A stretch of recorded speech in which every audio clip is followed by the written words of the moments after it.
Hello class, my name is Ernest Frobische from Samuel Cornish University in Columbia.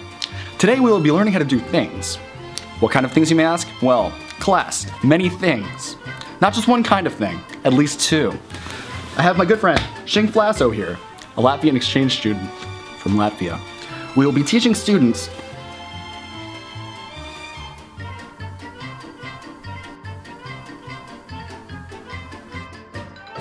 First off, we're going to be sitting in a chair. To sit in a chair, we're going to be using our rear ends, as it were. Now, to demonstrate how do we sit in a chair properly, we're going to use my good friend, Shing Flasso. Shing, can you please demonstrate how to sit in a chair for us? And before you start, Shing, I'd like to remind our viewers that you always need to sit in a chair outside. Continue.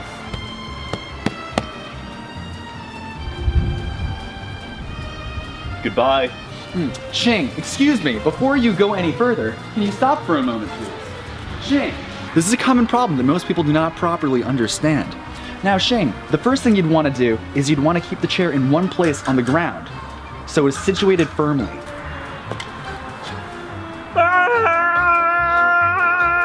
Shing, you're not using your rear. Shing is using his belly.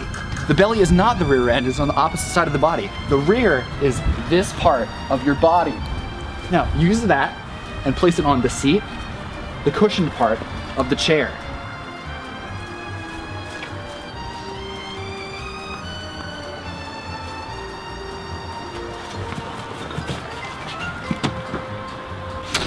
Ah. Next, we're going to be shaking hands. In human society, it is proper to shake one's hand upon meeting. So Shing Flasso, can you take my hand and give it a firm shake, please? That was very close, Shing, and I'm very proud of you for your progress. Since last time. We remember last time, don't we?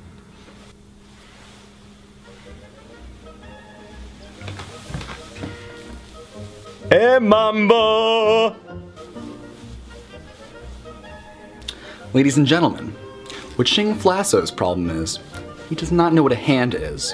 Now, Shing, if you'll kindly take my hand, which is a part of the body, the end of each arm, two arms, the end of each arm that has 5 separate digits. Take this and shake it. No, very close. Hand. Oh, fuck. That was very gentlemanly of you, but please grab my hand now. You're very close. Wrap your fingers around, wrap your fingers around my hand. That is my wrist. You are so close, it is painful for me. The next stop on our journey of doing will be walking. Walking is a trait developed by humankind in 1801 in order for us to walk up trees that had the biggest and best fruits, similar to the way the giraffe's neck developed.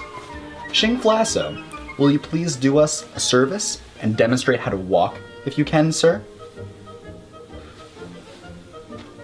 Do your best if you know how.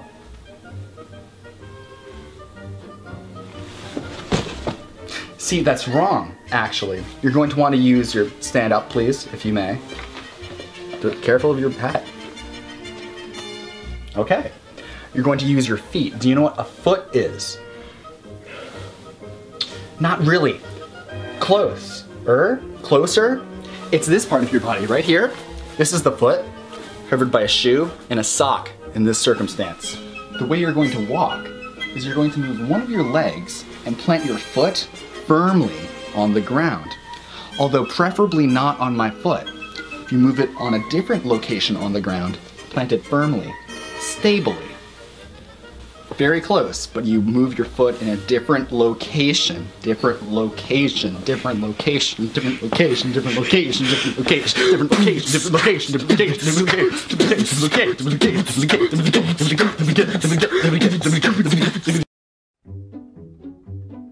Next, we're going to be learning how to breathe. Breathing is an interesting process we've developed in the States in the past 13 or 14 years.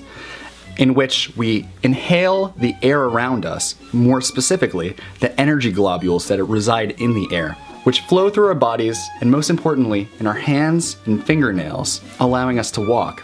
This process is called the walking system. Mr. Flasso, do you correctly understand how to breathe? You're going to want to inhale. No, the problem with Mr. Flasso is he's not actually inhaling.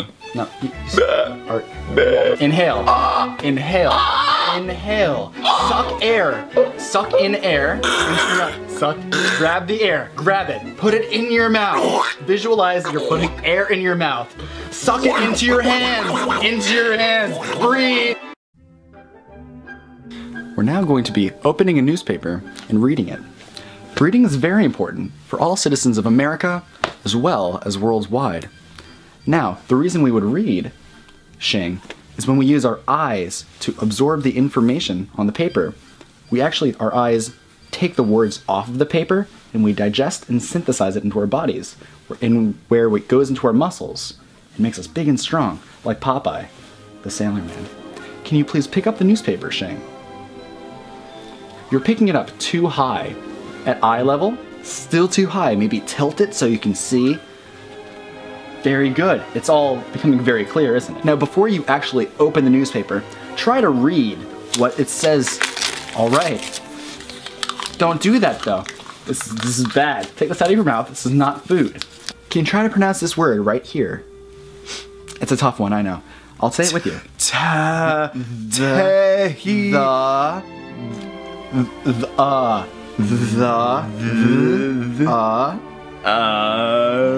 Right, now.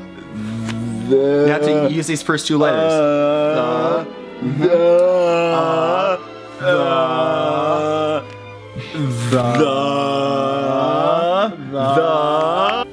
So now that we've learned how to read, the next thing we'll do is we'll open the newspaper because there are more words and knowledge inside of it. So if you'll part the pages of the newspaper and open it, you didn't open it, now you're throwing it. If you can go grab the newspaper for me again so that we can open a newspaper.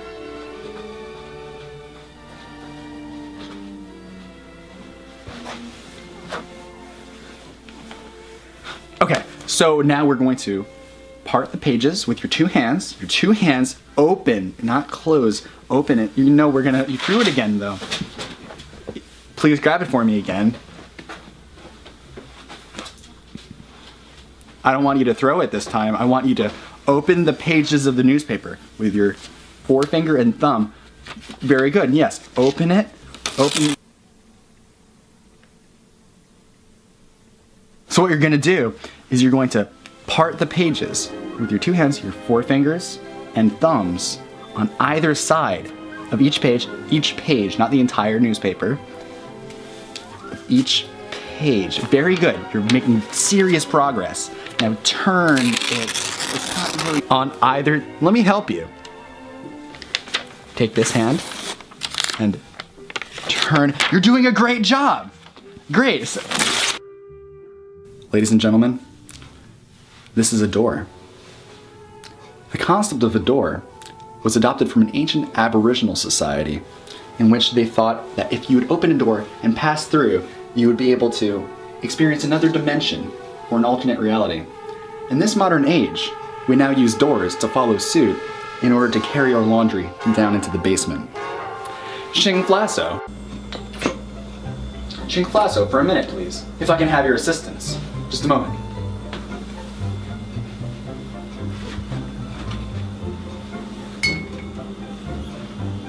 Very good. We're gonna try to open a door now. The first thing you're gonna do is take one of those hands that I told you about earlier and put it on the knob, the protruding part of the door. Kind of try to twist your wrist. So try to put it between your finger. Who is it? No, you want to keep your hand on the doorknob though. Try to put it between these two fingers right here so you can twist. This is the wrong object really. What you want, it's this whole thing, very good. Between your thumb and your forefinger. That's the knot. Well, you opened a door.